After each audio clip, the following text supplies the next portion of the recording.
Wife! Do you know what today is? Well, today is Saturday, which means that we're doing our... Q&A Saturday. That's right. And what are we Qing and Aing today? We are covering Ezekiel Chapters 36 through 40, and we will learn about sticks and Mormons and zombies and Gog. Wow. Wow. Gog Magog? Gog of Magog. Goggly Gog Gog Gog?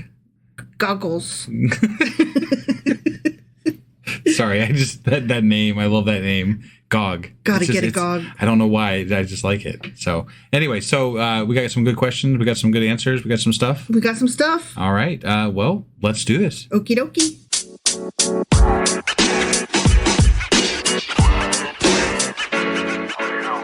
All right, we are hopping into our Q&A Saturday, covering sticks and Mormons and zombies and Gog. Sticks and what? Mormons. Mormons? Mm-hmm. Well, how the fuck did we get on Mormons? Oh, I'll tell you. Did I miss that in the intro? Did I skip right over? Did I gloss over that? You did. Shit. Yep. I didn't know. Yep. Okay, so Mormons. Mormons, huh? I'm kind of intrigued now. Right? Yeah. So, do you remember in Ezekiel chapter 37 when God was like, yo, take two sticks? Yes, and rub them together. Yeah. Yep. Rub them sticks together into one. Yep. Mm-hmm. Yeah. So, okay, I'm just going to read the verses. Sure. And then tell you how that relates to Mormonism. Okay. Because it's big. Okay. In the Mormon world. Got it. Yeah. So, verse 16 and 17, Son of man, take a stick of wood and write on it, belonging to Judah and the Israelites associated with him. Then take another stick of wood and write on it, belonging to Joseph, that is, to Ephraim, and all the Israelites associated with him. Mm-hmm. Join them together into one stick so that they will become one in your hand. And we all understand that to mean that at some point in the future, the two nations will be united again. Right. So, okay, the Mormons, they think that parts of the Bible have the story right, but that Greeks and other translators fucked up large blocks of the Bible. Okay. And so that the Bible has a lot wrong. Okay? Sure.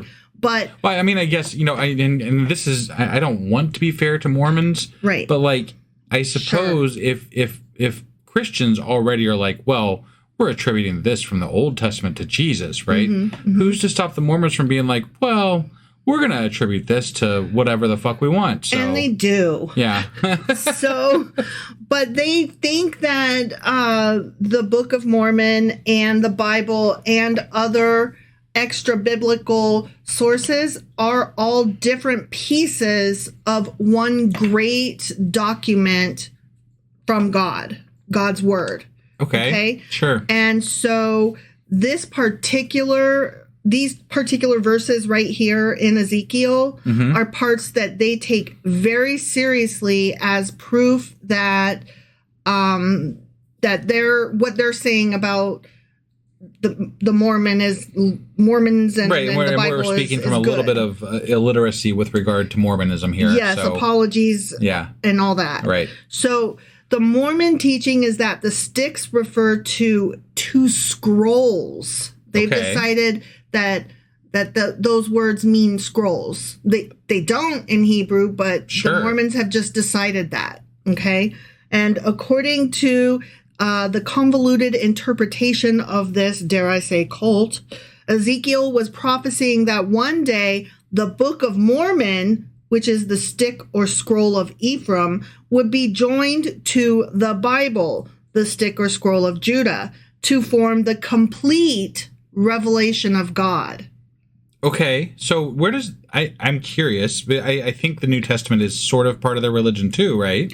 I honestly have no idea. I did not want to get more into it because I know we plan to look into Mormon stuff and their Book of Latter-day Saints. Yeah, well, point. I mean, that would be fun, I think. Yeah. Mm-hmm. But I guess what I'm struggling with here is that I guess, at the time that this prophecy was done, the Old Testament wasn't really fully rendered yet, first of all. Right. And moreover, Mormonism was not created until the 1800s. Right. Well, there's that. But then, even with regard to the Old Testament, there's the New Testament still. Mm-hmm. And then if you're a Mormon, there's the Mormon stuff, right? So you have 3 documents that you have to mend together, and you're saying that these sticks are scrolls to mend 2 things together, where you're seeing 3 and you're trying to pretend it's 2. Yes. I don't get it, but okay. They see the Old Testament and New Testament as one text. Oh. Yeah. Well, that's one text. Definitely not the case. The Bible. That's definitely not the case. Right. So, I mean, there's just so much wrong with the Mormon tradition. I can't even. Right. Yeah. I mean, it's very problematic, and the founder and that we could go on. Sure. Like, just on what I do know, I can go on for probably the next hour. Yes. But they do believe that is saying that the Bible is validating the Book of Mormon, because one day the 2 will be joined, and Ezekiel is proving it by saying join these 2 scroll sticks together. But again, the word translates to sticks. Yeah. So I don't know why this, with regard to how this is tripping me up. It is tripping me up a little bit more than what normal Bible stuff does. But at the same time, the Bible trips itself up just fine. Sure. It doesn't need help. Right. Honestly. Yeah. So Mormons believe that in the latter days, which means towards the end, similar to what the Jewish tradition might call the world to come, the 2 have been joined together. The Bible and the Book of Mormon will, as one, form the bulk of Mormon scripture. So okay, sure. That's that. Got it. Okay. So there you go. There's sticks and Mormons out of the way. Okay. Yeah. So that was interesting. I'm glad to know it. Yeah, it wasn't a question, but when I came upon it, I was like, hang on, what? When and if we ever dig into the Mormon side of things, that'll be something worth knowing. So what's interesting is that seems to be only a very small thing. Like, it's not even one of their main facets of their belief system. Well, I'm sure that there are many places in the Bible where they're like, well, we have to figure out a way to tie this into here and make it look like we're relevant over here. So let's use this to make like it. They probably have a whole list of things to tie their religion into what Christianity is, so that it makes sense to someone insofar as these things make sense. They consider themselves Christians, although Christians do not consider Mormons to be Christians. Right. Because of obvious reasons. Yeah. Their belief systems are just so not the same. They're 2 different kinds of cults. Yeah. That's where I struggle, except for that, I think the reason that Mormonism has a worse connotation is that they kind of act like a cult. Like they basically took over a fucking state, and you are not allowed to leave them. Like if you leave them, your family banishes you. It's a whole horrible situation for a lot of people. It is. So. For those not in the U.S., we're referring to the state of Utah. Yes, sorry. And Brigham Young University, because Brigham Young was one of the early leaders of the movement. Right. And again, this religion was created in the 1800s. And by 1800s, I'm not saying BCE. I'm saying like the 1800s, like only a couple hundred years ago. Right. Like those 1800s. Yeah. So very interesting. And, they also were big on polygamy. And whereas I think that they've outlawed it or banned it or something, they still do polygamy non-sanctioned through legal means, but they still refer to themselves as like wives and sister wives, and, man gets to marry lots of women and they have lots of babies. Yeah. I just think that there's this whole other thing where I think it was Joseph Smith that was the founder. He had these things called like seer stones, and he literally, I think he had to put his face into them or into something, and he couldn't write. So he had people. He was dictating these words to somebody, and they were writing it down. Yeah. And these seer stones were made of gold or something. They were some sort of there's this whole thing. It's very weird. And it's just really crazy. It's really crazy. It's very weird. But these the golden tablet things or whatever, they are nowhere to be found from what I understand. Of course. So Much like the Ark of the Covenant. Right, yeah. I mean, every cult has its flaw, okay? Yeah. All right, but let's move on to verse 24 of the same chapter. Yeah. My servant David will be king over them, and they will all have one shepherd. So we were like, hang on, what? Mm-hmm. David? Yeah. So there is controversy among Christians as to whether or not this is David or Jesus or some other dude named Line David. of David or whatever. Yeah. They're like, there is no consensus. Right. I think that you can't have consensus because that's very unclear. Right. But I just assumed that like most Christians kind of believe XYZ. Like I just assumed that the church, whatever that means, put forth, this is what it is. And that the majority of them believe it, except for maybe a few who actually read the Bible and studied it a little bit and were like, hang on. Yeah. I just assumed that there was an answer, but it's just interesting. There's not. Most commentators believe that the many references in Ezekiel to David is really a reference to the Messiah, the son of David, fulfilled in Jesus Christ. So many of them, most of them even, do believe, I guess, that it's Jesus. Yeah. But and that would be my guess as to what most people believe. So. But there are still several who say we can simply observe that if God did not intend David, he wouldn't have said it. So there is nothing in these texts themselves that demand that it is the Messiah and not David himself.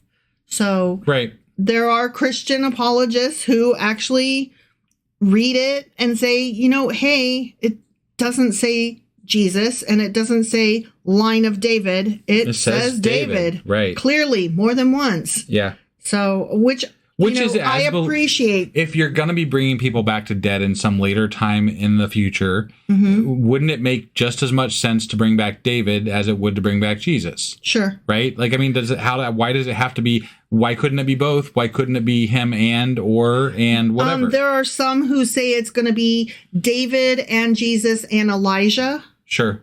And I think there's another one that they've talked about, but I can't remember. Right. Because I don't care a lot. Because, I mean, come on. How many saviors can you have in one religion? Sure. Come on. Right.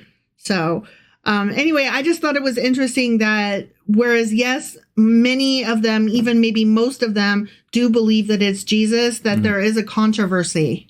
Like, it's not just all decided. Yeah. So that was cool to me. Well, and again, I think that, when you get right down to it, the reason that there are so many denominations and arguments when it comes to religion is not so much because of people like us, the atheists. It's because, and traditionally, it's because religious groups have argued over what these things mean in the Bible, and for centuries and millennia, and that's just how these differences have caused splits in churches for years, and that's how we end up with all these different groups. Right. So it makes sense to me that there is not, like, people want to say that the general idea, that Christians all agree on this general idea of what the story entails. Fine. But you all disagree on a lot of it too. Right. You might have like the Jesus was born in Bethlehem to a virgin. Right. And Joseph was his carpentry earth daddy. Yeah. And like, okay, you guys all have that part down, but like all the other stuff, the history and the non-main story. Right. And y'all don't know what you're talking about. And I find that inability to solidify on a single message is what allows for, like, I think that this is what allows for a lot of people in the world, and especially in the U.S., to call themselves just kind of blanket Christians, right? We don't give a fuck what denomination you're talking about. We just believe in God and Christ and whatever. This generalized story, because they don't really give a fuck which one is correct. They're just like, yeah, Christ. Sure. I mean, Christ was born to a virgin. He is the magical Son of God. And he died and was resurrected. Right. You're supposed to believe those main tenets to be considered a Christian. Well, I think the reason that a lot of people just call themselves a Christian and don't ascribe to a specific philosophy is because that idea that there are all these denominations and are all these different ideas kind of takes away from the ability to view Christianity as correct, right? It can't be correct if all these different Christians view it differently and and think that other ones are wrong. Yeah. That doesn't work. I wish that they would be like, well, this is what we think, but only because of X, Y, and Z, but it's just as plausible for the people over there who think blah, blah, blah, blah, blah. Like, that would be cool if they could, like, acknowledge that, oh, we don't think that we necessarily have it right, like discussions, like you should have roundtables where you are discussing why and how, and that would be an interesting community to be a part of, right? If you're all like, you shouldn't really, I don't think you should split apart. You should fucking hash it out, like talk about it. Like the way the Jewish tradition is to question and to write these not extra biblical, but the outside, like the Mishnah and I forget what the other ones are, but the writings that support and ask questions and explain and give thoughts. Yeah. I think that would be cool. Like, I admire that. Right. And just a little bit of fucking humbleness. Well, and mostly what I hear from people is that, their pastors and their churches are not open to being questioned about things that if they don't know the answer, they don't want to talk about it. Right. Like that's pretty much how it works. And you're the devil for asking. Right. And the devil put himself in your mouth. And again, I think that takes away from the ability to believe in this religion, because anybody who is that defensive over being wrong is probably not very solid in their belief of being right.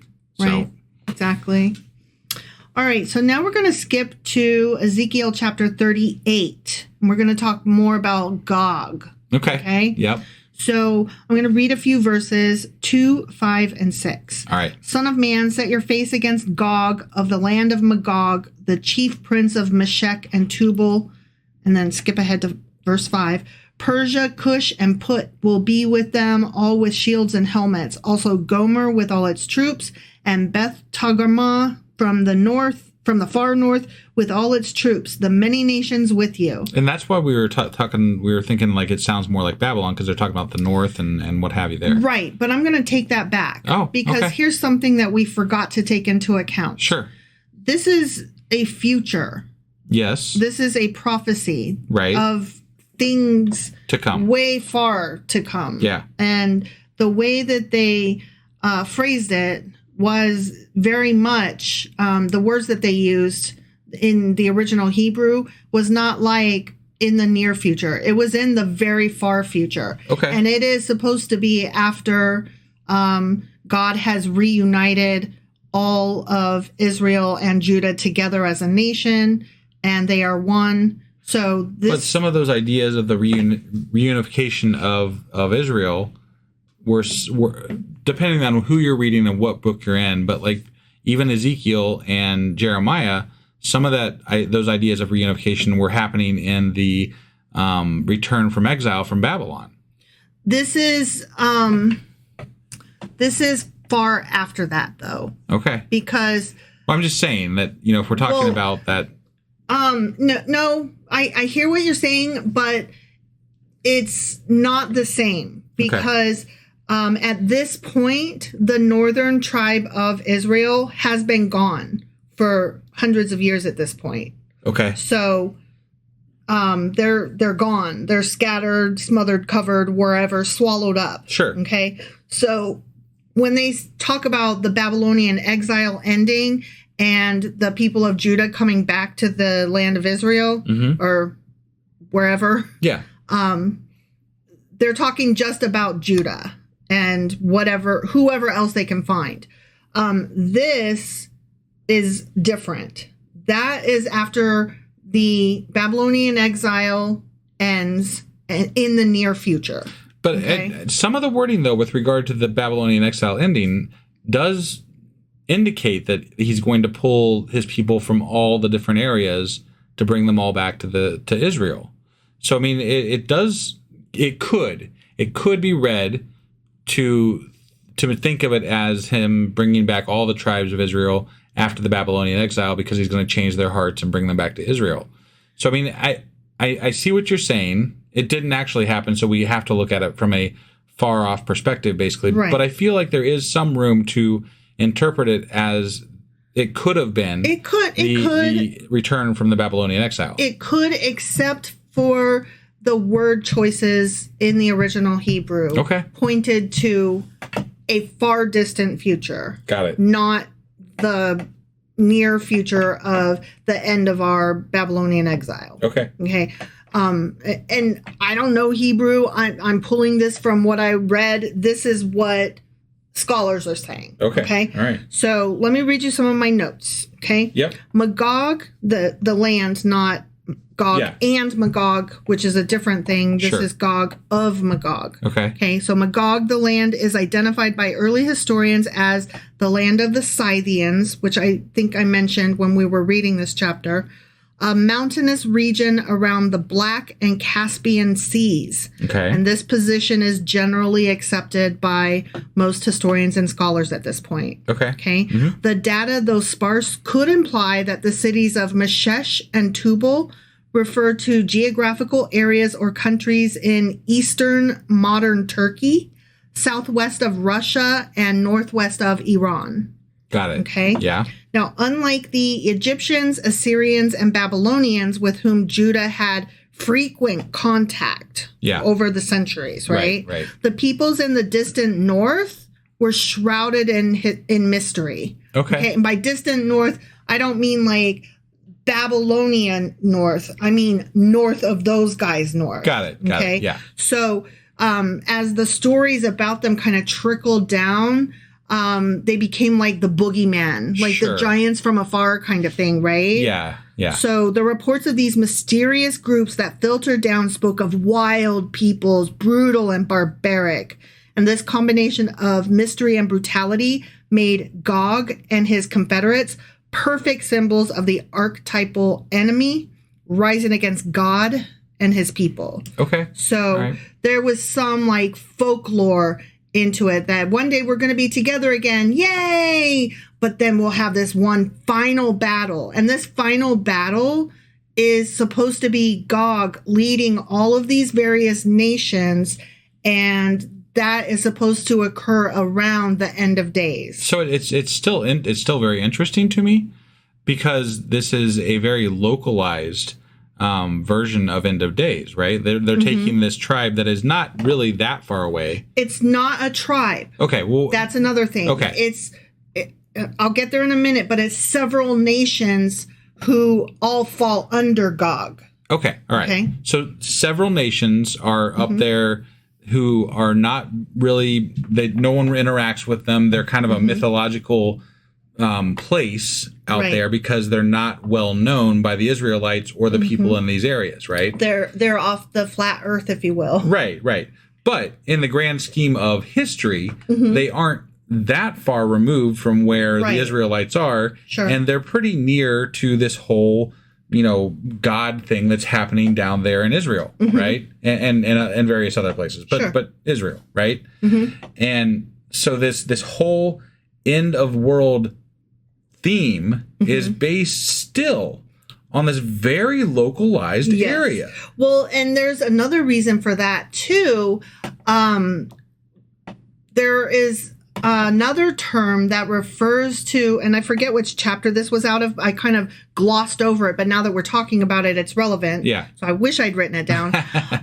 Don't I do this like every weekend? Yeah.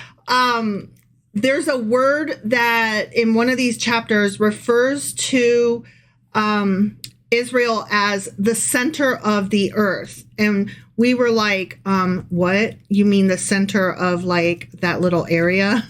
Right.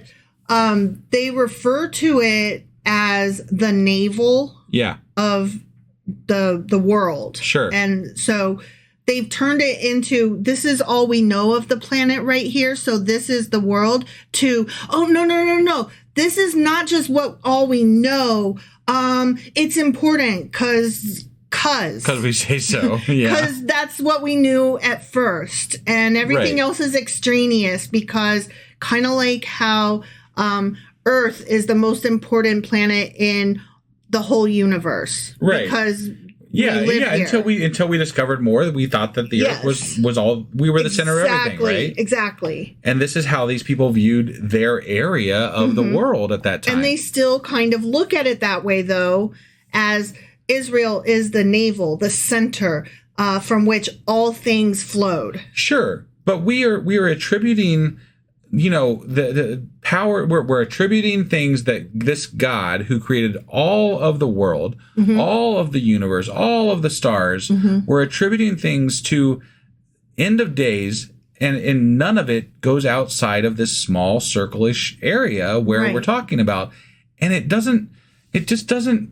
mean a whole lot to anybody if you actually take in the information that they're giving us, right? Right. They're giving us the information and letting us know that this whole thing is meaningless at this point, because they couldn't see any further than this. And if God is really giving them the message, he's giving them the message, and they're either not writing it down correctly, which it's still questionable, or they're not getting any message and they're just making up stories. And that's more likely the case, because it just is like, this is all the stories are very localized and very not, they cannot account beyond what they know. Exactly. And if you were talking to a God, your God would be able to tell you to write down something that would be able to account. He could prove with one or two words that he knew about the Native Americans, or he could prove with one or two words that he was aware of people in Japan, or, like whatever. Or like, evolution. Yeah, any number of things. Could have just, like, it could have been a spoiler, right? Like, just like a fucking little side note for somebody 1,000 years later to be like, oh, dude knew what he was talking about, man. Like, look at that. Yeah. Like, he could have said, at some point, y'all gonna need some vaccinations. Get them.